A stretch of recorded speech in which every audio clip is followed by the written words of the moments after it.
Soy Luis Miguel Modino, sacerdote de aquí de la Diócesis de Madrid, y desde hace 4 años estoy trabajando en la Diócesis de Ruy Barbosa, en el estado de Bahía, Brasil. Acompaño 2 parroquias, las parroquias de Itaité y Andaraí. Son 54 comunidades y allí hacemos un trabajo tanto pastoral, religioso, como también de promoción social de las personas, sobre todo para que puedan descubrir que pueden vivir de una forma diferente.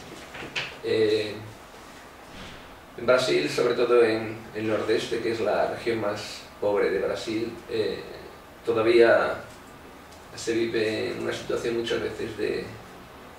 esclavitud disimulada. Entonces, ayudar a la gente a que descubran que no son esclavos de nadie, que son libres, que pueden crecer, es un trabajo muy importante. Yo el otro día, yendo en el coche, que al final uno vive en el coche de una comunidad para otra, y pensando en que ya iba a venir de vacaciones, me daba cuenta que realmente estoy donde debo estar, que si estoy allí es porque Dios me llamó y me colocó en ese lugar, y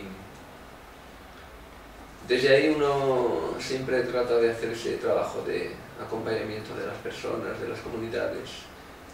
en una iglesia que realmente es muy diferente de la iglesia que uno conoce aquí en España.